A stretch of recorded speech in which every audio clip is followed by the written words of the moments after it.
Everyone, start करते हैं exercise 8.2। Question number 1 is find the 20th and nth term of the GP. So यहाँ पे हमें ये जीपी गिवन है, ठीक है, और यहाँ पे हमें इसकी 20th और nth टर्म फाइंड करनी है। यहाँ पे हमें जीपी गिवन है और हमें 20th टर्म और nth टर्म जो है वो फाइंड करनी है, ठीक है। सो देखो, अगर हम जीपी के जनरल फॉर्मूले की बात करते हैं तो जीपी का जो जनरल फॉर्मूला होता है वो होता है हमारे पास ए एन, यानी कि अगर हम nth टर्म के लिए बात करते हैं तो वो हमारा इक्वल होता है ए आर एन माइनस के 1, ठीक है। तो ये क्या होता है, जीपी का एक जनरल फॉर्मूला होता है। तो अब हमें यहाँ पे क्या चाहिए, 20th टर्म चाहिए। तो यानी कि एन की प्लेस में हम क्या पुट कर देंगे, 20 पुट कर देंगे, इज इक्वल टू ये क्या हो जाएगा हमारे पास ए एंड आर। आर हमारे पास क्या होता है, यहाँ पर रेशियो होता है, ठीक है। अब मैं आपको बताऊंगी। और अगर हमें देखना है ना कि कोई भी ये सीक्वेंस है वो हमारा जीपी है या फिर नहीं है, तो उसके लिए हम यहाँ पर रेशियो चेक करते हैं कि अगर कि उनका रेशियो जो है सेम आ रहा है तो यहाँ पे हमारे पास जीपी होगा, और अगर रेशियो सेम नहीं है तो फिर वो जीपी नहीं होगा। जैसे कि हम एपी में करते थे, एपी में हम क्या देखते थे, एपी में वहाँ पे हम कॉमन डिफरेंस देखते थे कि अगर कॉमन डिफरेंस सेम होगा तो वो जीपी है, और अगर कॉमन डिफरेंस सेम नहीं है तो अगर कॉमन डिफरेंस सेम है तो वो हमारा एपी है, और कॉमन डिफरेंस सेम नहीं है तो फिर वो हमारा एपी नहीं है, ठीक है। यही करते थे हम। तो यहाँ पे जीपी में हम क्या देखते हैं, जीपी में हम देखते हैं कि उनका जो रेशियो है, अगर जो रेशियो है वो सबका सेम आ रहा है तो इसका मतलब है कि वो जो सीक्वेंस है वो हमारा जीपी है, और अगर रेशियो सेम नहीं है तो इसका मतलब है जो सीक्वेंस है वो जीपी नहीं है। अब उसके बाद आर, आर अभी मैंने आपको बताया क्या होता है, रेशियो होता है, ठीक है। तो ए आर, अब n माइनस 1, एन यहाँ पे मैंने क्या रखा है 20, तो 20 में से 1 सब्ट्रैक्ट कर देंगे तो यानी कि मेरे पास कितना हो जाएगा, दैट इज 9, ठीक है। तो अब यहाँ पे ए हमारे पास क्या होती है, दैट इज फर्स्ट टर्म, तो ये जाएगा 5/2 मल्टीप्लाई आर क्या होता है, रेशियो। रेशियो किसका होता है, सेकंड टर्म और फर्स्ट टर्म का। यानी कि अगर हमें आर निकालना होता है ना तो आर हम कैसे निकालते हैं, A2 डिवाइडेड बाय A1, जो भी सेकंड हमारे पास टर्म होती है उसको डिवाइड कर देते हैं फर्स्ट वाली टर्म से, ठीक है। सो A2 हमारे पास क्या है, दैट इज 5/4, ठीक है, डिवाइडेड बाय A1 हमारे पास क्या है, दैट इज 5/2, ठीक, ओके। अब यहाँ पे आ जाएगा 5/4 मल्टीप्लाई बाय, ये 2 तो ऊपर चला जाएगा तो हो जाएगा 2 डिवाइडेड बाय 5, ठीक है। अब इस वाले 5 से वाला 5 कैंसिल हो जाएगा, 2 1 जा 2, 2 2 जा 4, ठीक है। तो यहाँ पे हमारे पास क्या हो जाएगा, इनका रेशियो आ जाएगा, दैट इज 1/2। तो रेशियो आ गया 1/2, तो यानी कि आर की वैल्यू क्या हो जाएगी, दैट इज 1/2, एंड इस पूरे की पावर क्या हो जाएगी, दैट इज 19, ठीक है। अब देखो यहाँ पे ये हमारे पास क्या है, दैट इज 5 डिवाइडेड बाय 2। अब यहाँ पर 1 की पावर कुछ भी होती है तो हमारे पास क्या होता है, 1 होता है, ठीक है। अब 2 की पावर 19 तक तो काफी लंबा चला जाएगा, है ना, तो उसको तो हम सॉल्व नहीं कर सकते। तो 2 की पावर इसको दोबारा से लिखते हैं। सो यहाँ पे 5 divided by 2 multiply by 1 and 2 की पावर 19 को एज इट इज लिख देते हैं कि अगर हमारे पास कोई भी बड़ी पावर आ जाती है तो उसको सॉल्व करने की नीड नहीं है, ठीक है। तो यहाँ पे मेरे पास क्या हो जाएगा, दैट इज 5 डिवाइडेड बाय, अब देखो यहाँ पर ये दोनों क्या हो रहा है, इन दोनों को देखो, ये दोनों यहाँ पे मल्टीप्लाई हो रहे हैं, तो जब मल्टीप्लाई होते तो और इनका बेस क्या है, सेम है, तो यहाँ पर पावर्स क्या हो जाती है, ऐड हो जाती है। तो यानी कि इसकी पावर 19 है तो 1 पावर इसकी जुड़ जाएगी, तो यानी कि 2 की पावर यहाँ पे मेरे पास कितना हो जाएगा, दैट इज 20, ठीक है। तो हमारे पास जो 20th टर्म है वो हमारे पास आ जाएगी 5/2 एंड 2 की पावर होगी यहाँ पर 20, ठीक है। अब उसके बाद हमें nth टर्म फाइंड करनी थी, nth टर्म भी फाइंड करनी थी। तो nth टर्म के लिए क्या फॉर्मूला होता है, अब मैंने आपको बताया, दैट इज ARn माइनस के 1, ठीक है। जो भी यहाँ पर लिखा होता है ना n, r की वैल्यू उससे एक कम होती है। तो अब यहाँ पे हमारे पास ए हमारे पास क्या है, that is 5/2 multiply by r अभी हमने फाइंड किया था, जो क्या था हमारे पास 1/2, ठीक है। एंड उसके बाद n माइनस के 1, यहाँ पे तो n ही है, ठीक है, तो यहाँ पे क्या हो जाएगा n माइनस के 1, ठीक है। अब ये हमारे पास क्या हो जाएगा, ये हो जाएगा 5। अब 1 की पावर कुछ भी कर लो तो वो तो हमारे पास 1 ही रहेगा, ठीक है। उसके बाद यहाँ पे 2 है तो यहाँ पे लिख दिया मैंने 2, और उसके बाद 2 की पावर क्या है, n माइनस के 1, ठीक है। तो यहाँ पे लिख देते 2 की पावर n माइनस के 1। अब उसके बाद ये दोनों क्या हो रहे हैं, मल्टीप्लाई, तो मल्टीप्लाई होंगे तो पावर्स क्या हो जाएंगी इनकी ऐड, तो यानी कि इसमें हमारे पास 1 ऐड हो जाएगा, तो +1 और -1 कैंसिल हो जाएगा, तो सिर्फ हमारे पास यहाँ पे क्या बचेगा, n, तो यानी कि हो जाएगा 5 डिवाइडेड बाय 2 एंड इस पूरे की पावर हो जाएगी n, क्योंकि ये दोनों मल्टीप्लाई में है तो यहाँ पे इसकी जो एक पावर है वो क्या हो जाएगी, यहाँ पर ऐड हो जाएगी, तो एक +1 -1 कैंसिल हो जाएगा, तो हमारे पास यहाँ पे सिर्फ n बच जाएगा। नंबर 2 में हमें 12th टर्म फाइंड करनी है। 8th टर्म हमें 192 गिवन है एंड जो रेशियो है वो हमें गिवन है, दैट इज 2, ठीक है। अब हमें 12th फाइंड करनी है, तो A12 देखो, A12 के लिए मुझे क्या चाहिए, A R n माइनस के 1, यानी कि आर की पावर 11। तो सबसे पहले तो मुझे यहाँ पे फर्स्ट टर्म चाहिए होगी, यानी कि फर्स्ट टर्म चाहिए होगी, और आर तो मुझे यहाँ पे गिवन है। तो A12 निकालने के लिए मुझे जो फर्स्ट टर्म है उसकी नीड है। तो अब हमें गिवन क्या है उसको देखते हैं। हमें गिवन है A8 हमारा किसके इक्वल है, 192 के। तो यहाँ पे A8 हमारा किसके इक्वल होगा, AR7 के इक्वल होगा, AR की पावर 7 के, ठीक है। तो यहाँ पे मेरे पास क्या हो जाएगा, A8 हमें कितना गिवन है यहाँ पे 192। तो 192 is equal to A and r हमें कितना गिवन है, दैट इज 2। तो ये क्या हो जाएगी 2 की पावर 7। तो यहाँ से हम अपनी A की वैल्यू फाइंड कर सकते हो कैसे, 192 डिवाइडेड बाय 2 की power 7 is equal to A।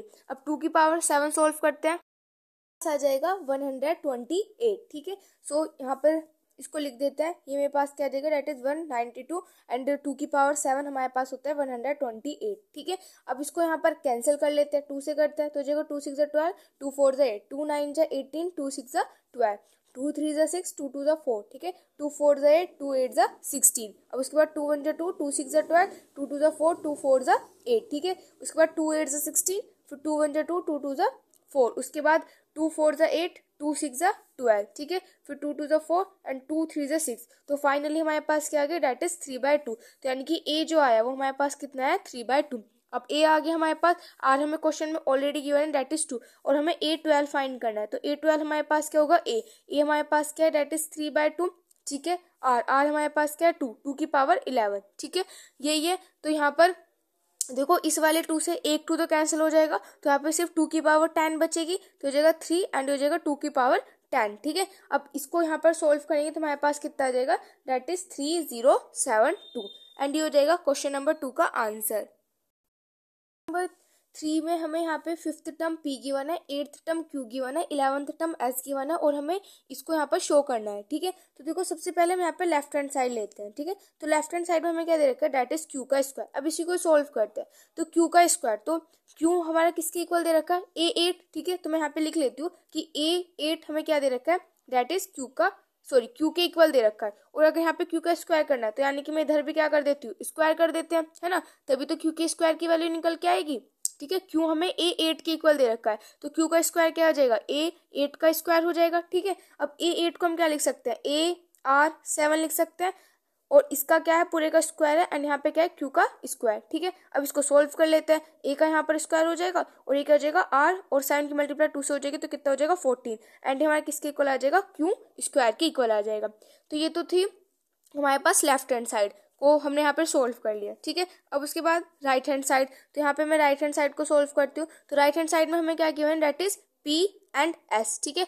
P और S हमारे यहाँ पे आ रहे हैं। सो देखो हमें क्या गिवन है कि जो 5th टर्म है वो हमारी किसके इक्वल है, P के इक्वल है, और S यानी कि जो 11th टर्म है वो हमारी किसके इक्वल गिवन है, दैट इज S के इक्वल गिवन है, ठीक है। अब इन दोनों की क्या हो रही है, यहाँ पर मल्टीप्लाई हो रही है, तो इन दोनों की मल्टीप्लाई कर देंगे, यानी कि यहाँ पर A5 की मल्टीप्लाई कर देंगे A11 से, ठीक है। तो ये हमारा किसके इक्वल आएगा, P और S के इक्वल आएगा, ठीक है। अब A5 क्या होता है, मेरे पास AR4 होता है, और A11 क्या होता है, दैट इज AR10, एंड ये किसके इक्वल आएगा, PS के इक्वल आएगा, ठीक है। तो यहाँ पे देखो ये यहाँ पर A है, यहाँ पे A है, तो बेस सेम है, तो पावर्स क्या हो जाएंगी, ऐड, तो A का स्क्वायर हो जाएगा। अब यहाँ पे भी अगेन R बेस सेम है और पावर्स क्या हो जाएंगी, ऐड, तो R की पावर क्या हो जाएगी यहाँ पे 14, एंड हमारे किसके इक्वल आएगा, PS के। अब आप यहाँ पे ध्यान से देखो कि हमारे पास जो लेफ्ट हैंड साइड आई है वो क्या है, A का स्क्वायर R की पावर 14, और राइट हैंड साइड क्या है, A का स्क्वायर R की पावर 14। तो यहाँ से हमारी जो लेफ्ट हैंड साइड है वो इक्वल आ गई है राइट हैंड साइड के, ठीक है। और यही हमें यहाँ पर प्रूफ करना था। सो ये हो जाएगा क्वेश्चन नंबर 3। नंबर 4 में हमें क्या गिवन है कि जो 4th टर्म है वो 2nd टर्म का स्क्वायर है, और फर्स्ट टर्म हमें गिवन है -3, और A7th टर्म जो है वो हमें यहाँ पे फाइंड करनी है, ठीक है। तो सबसे पहले 4th टर्म, तो 4th टर्म को हम क्या लिख सकते हैं, यानी कि A4 को हम क्या लिख सकते हैं, AR का क्यूब, हम इसको लिख सकते हैं दैट इज AR का क्यूब, ठीक है, ये लिख सकते हैं। उसके बाद A2 को हम क्या लिख सकते हैं, A2 को हम लिख सकते हैं AR लिख सकते हैं, ठीक है, AR, एंड AR का यहाँ पे क्या है, दैट इज स्क्वायर, तो यहाँ पे कर दे इसका स्क्वायर। अब इसको थोड़ा सा ओपन कर लेते हैं, सो ये मेरे पास क्या हो जाएगा, AR का क्यूब इज इक्वल टू, यहाँ पे क्या हो जाएगा, दैट इज A का स्क्वायर, और यहाँ पे हो जाएगा R का स्क्वायर, ठीक है। अब इस वाले A से A के तो हमारे पास कैंसिल हो जाएगा, ऐसे इस वाले R स्क्वायर से जो हमारे पास 2 आवर्स तो कैंसिल हो जाएगा, सिर्फ एक आर बच जाएगा, तो यहाँ पे हमारे पास क्या बचा, सिर्फ 1 आवर बचा, तो यहाँ पे मेरे पास 1 आवर बचा, और और यहाँ पे मेरे पास क्या बचा, डेट इज एक ए बचा। तो यानी कि मैं कह सकती हूँ कि आर और ए मेरे क्या है यहाँ पर इक्वल है। ठीक है, तो यहाँ पर आर और ए इक्वल है, तो हमारे पास ए क्या है, डेट इज -3। तो यहाँ से हम कह सकते हैं कि अगर हमारे आर और ए इक्वल है और ए हमें -3 गिवन है, तो आर भी हमारे पास क्या हो जाएगा, डेट इज -3। ठीक है, अब हमें क्या फाइंड करना है, A7 फाइंड करना है। तो A7 कैसे हम फाइंड करेंगे, क्या होता है हमारे पास, ए आर की पावर 6 हो जाएगी। जो भी यहाँ पे एन होता है ना, उसमें से जो आर की पावर होती है वो एक कम हो जाती है। ठीक है, अब उसके बाद ए हमें कितना गिवन है, दैट इज -3। ठीक है, एंड आर हमें कितना गिवन है, दैट इज -3 एंड इस पूरे की पावर 6। ठीक है, अब उसके बाद -3 आ जाएगा यहाँ पे हमारे पास एज इट इज। अब देखो, अगर किसी की पावर इवन होती है ना, तो वहाँ पे अगर किसी भी नंबर की पावर इवन है तो वहाँ पे उसका जो माइनस का साइन होता है वो हट जाता है। लेकिन अगर इसकी पावर ओड होती, ओड नंबर यानी कि ऐसे नंबर जो कि 2 से डिविजिबल नहीं हो सकते, तो अगर इसकी पावर ओड होती तो यहाँ पर ये जो माइनस का साइन है ना वो यहाँ पर नहीं हटता। लेकिन अभी यहाँ पर इसकी जो पावर वो इवन है, तो इसका मतलब यहाँ से जो माइनस का साइन है वो रिमूव हो जाएगा। ठीक है, और 6 हमारे पास क्या होता है, डेट इज 729। ठीक है, अब 729 की मल्टीप्लाई करेंगे 3 से, तो हमारे पास कितना आ जाएगा, -2187। ये माइनस किसका है, ये जो ए हमारे पास यहाँ पे नेगेटिव था ना, तो इसका यहाँ पे माइनस आया है। ठीक है, सो ये हो जाएगा क्वेश्चन नंबर 4। क्वेश्चन नंबर 5 में यहाँ पे हमें बताना है कि 128 जो होगी, यानी कि यहाँ पे हमारे पास एक जीपी दे रखा है, यहाँ पे हमें एक सीक्वेंस गिवन है। अब हमें बताना है कि 128 जो टर्म होगी वो यहाँ पर कौन से नंबर पे होगी। जैसे कि अगर मैं आपसे पूछूं कि जो 4 टर्म है, 4 जो ये नंबर है वो मेरा यहाँ पर कौन सी टर्म में आ रहा है, तो आप कहोगे कि वो थर्ड टर्म में आ रहा है। ठीक है, ऐसी क्वेश्चन में पूछा गया कि अगर 128 टर्म है वो इस जीपी में कहाँ पर आएगी। ठीक है, कौन से नंबर पर आएगी, जैसे कि 2 है तो 2 1 नंबर पे आ रहा है, 2√2 हमारा सेकंड टर्म था। ठीक है, और 4 नंबर है वो हमारी थर्ड टर्म है। तो ऐसे ही हमारे यहाँ पर 128 के लिए पूछा गया है। तो अगर मैं जनरल फॉर्मूले की बात करती हूँ, तो जनरल फॉर्मूला क्या होता है, ARN-K1 होता है। ठीक है, अब यहाँ पे जो हमारे पास ये an है, an हमारे पास कितना हो जाएगा, दैट इज 128 हो जाएगा। अब ए हमें ऑलरेडी क्वेश्चन में गिवन है, दैट इज 2। अब आर हमें फाइंड करना पड़ेगा। आर मैंने आपको बताया था क्या होता है, रेशियो होता है, यानी कि क्या हो जाएगा, that is 2√2 divided by 2, A2 divided by A1 का रेशियो। अब 2 से 2 कैंसिल हो जाएगा, तो मेरे पास यहाँ पे आर क्या आ जाएगा, दैट इज √2। तो आर मेरे पास आ गया यहाँ पर √2 एंड एन तो मुझे पता ही नहीं, तो यहाँ पे क्या आ जाएगा, n-1 एज इट इज। ठीक है, अब देखो 128 डिवाइडेड बाय 2 ये मेरा किसके इक्वल हो जाएगा, √2 n-1 के इक्वल हो जाएगा। यहाँ पे मल्टीप्लाई थे इधर आके डिवाइड होगा, तो ये कितना हो जाएगा, 2 6 12, 2 4 8, तो यानी कि 64 इज इक्वल टू √2 n-1। ठीक है, ये हो जाएगा यहाँ पे। ओके, अब इसको सोल्व करेंगे। यहाँ पे ये हमारा रूट में दे रखा है। ठीक है, तो इस रूट की पावर क्या होती है, अगर कोई भी रूट में होता है तो उसको हम कैसे लिख देते हैं, 1/2 करके लिख देते हैं, है ना। रूट का मतलब क्या होता है, 1/2 होता है। तो यानी कि n-1 इसकी मल्टीप्लाई हो जाएगी 1/2 से, तो 1/2 से यानी कि डिवाइडेड बाय 2 हो जाएगा। ठीक है, और उसके बाद 64 के यहाँ पे हम क्या करेंगे, फैक्टर्स, यानी कि इसको 2 की टर्म्स में लेके आएंगे जिससे कि हम इसको कंपेयर कर सके। तो जगह 2 3 6, 2 2 4, 2 1 2, 2 6 12, 2 8 16, 2 4 8, 2 2 4 एंड 2 1 2। तो कितने टाइम्स 2 आया, 1 2 3 4 5 6, तो यानी कि 64 को हम क्या लिख सकते हैं, 2 की पावर 6। ठीक है, एंड ये यहाँ पे हमें क्या दे रखा है, 2 की पावर n-1 डिवाइडेड बाय 2। ठीक है, तो अब यहाँ पे 2 और 2 बेस सेम है, तो पावर्स को हम कंपेयर कर सकते हैं। तो 6 हमारा किसके इक्वल आ जाएगा, n-1 डिवाइडेड बाय 2। तो इधर जाके क्या हो जाएगा, that is 12 is equal to n-1। ये +1 है, सॉरी -1 है, उधर जाके +1, तो n हमारे पास क्या आ जाएगा, डेट इज 13। तो यानी कि यहाँ पर हमारे पास जो टर्म आएगी ना, ये हमारे पास क्या आएगी, डेट इज 13 टर्म। 128 जो होगा वो हमारी 13th टर्म पर लाई करेगा। ठीक है, सो ये हो जाएगा क्वेश्चन नंबर 5 का फर्स्ट पार्ट।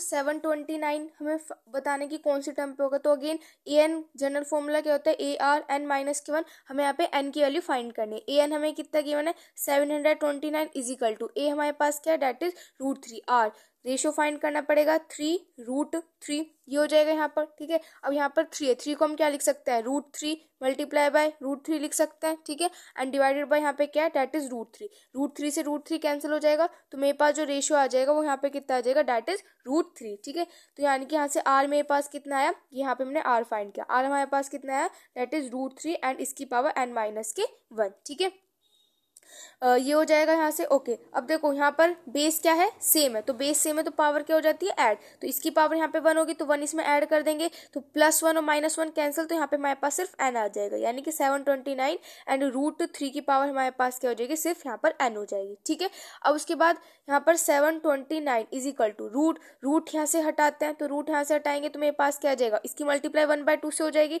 तो 1/2 का मतलब क्या हो जाएगा, n/2। ठीक है, अब यहाँ पे 729 के फैक्टर करते हैं, 729 इसको 3 से कैंसिल करेंगे। ठीक है, क्योंकि यहाँ पे हमें इसको 3 की टर्म में चाहिए, तो 3 2 जा 6 बचेगा 1, 3 4 जा 12 एंड ये हो जाएगा 3 3 जा 9। उसके बाद 3 से करेंगे, 3 8 जा 24, 3 1 जा 3, फिर हो जाएगा 3 2 जा 6, 3 7 जा 21, फिर 3 9 जा 27, देन 3 3 जा 9 एंड देन 3 1 जा 3। ठीक है, ये हो जाएगा यहाँ से। तो देखो कितनी बार 3 आया, 1 2 3 4 5 6 बार आया, तो यानी कि इसको 3 की पावर 6 लिख सकते हैं एंड हो जाएगा 3 एंड n/2। ठीक है, ये हो जाएगा यहाँ से मेरे पास।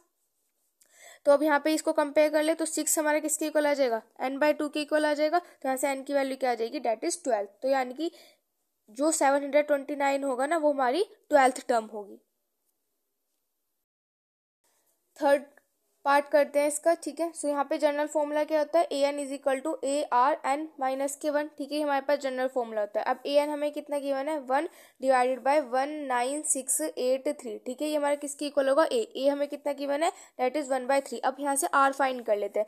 r हमारे पास क्या होता है, वो रेशियो होता है, that is second term divided by first term. ठीक है, अब सेकंड टर्म हमें क्वेश्चन में कितनी गिवन है, डेट इज 1/9, तो 1/9 डिवाइडेड बाय a1 हमें कितना गिवन है, डेट इज 1/3। ठीक है, तो यहाँ से मेरे पास क्या हो जाएगा, 1/9 एंड 3 ऊपर जाके मल्टीप्लाई, तो मल्टीप्लाई बाय 3 1। ठीक है, ये हो जाएगा यहाँ से, तो कितना हो जाएगा, 3 1 जा 3, 3 3 जा 9। तो हमारे पास फाइनल जो आर है वो हमारे पास कितना आ जाएगा, डेट इज 1/3। ठीक है, तो अब आर कितना आ गया, 1/3, तो यहाँ पे आर आ गया 1/3। अब n -1, n तो यहाँ पे हमें फाइंड नहीं करना है, तो यहाँ पे कर देते हैं n -1। तो ये मेरे पास कितना है, 1 एंड 19683 इज इक्वल टू, अब यहाँ पे क्या है, बेस सेम है तो पावर क्या हो जाएगी, ऐड हो जाएगी, तो यहाँ पे +1 कर देंगे।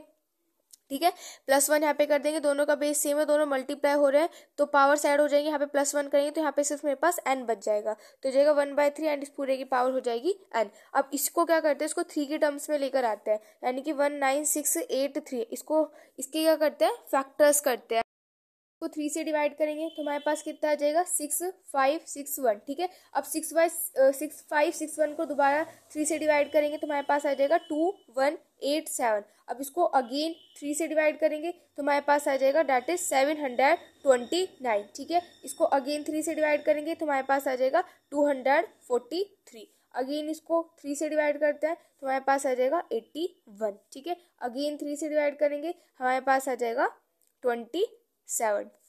सो यहाँ पे 3 से डिवाइड किया। ठीक है, अगेन 3 से करेंगे तो 3 9 जा 27, फिर 3 3 जा 9 एंड 3 1 जा 3। ठीक है, ये हो जाएगा यहाँ से। अब देखो तो कितनी बार 3 आया, 1 2 3 4 5 6 7 8 9। तो 1 डिवाइडेड बाय 3 की पावर क्या लिख सकते हैं, इसको 9 इज इक्वल टू 1। देखो 1 की पावर n तो 1 ही होता है और 3 की पावर यहाँ पे क्या हो जाएगी, n। तो यहाँ पे हम कंपेयर करेंगे ऑन कंपेयरिंग, तो यहाँ पे कंपेयर करने से क्या हो जाएगा कि जो n है वो हमारा किसके इक्वल हो जाएगा, 9 के। तो n हमारा क्या हो जाएगा, 9। तो यानी कि nth टर्म जो 9th, तो यानी कि 1 डिवाइडेड बाय 19683 कौन सी टर्म होगी, वो हमारी 9th टर्म होगी। ठीक है, सो ये हो जाएगा इसका सी पार्ट।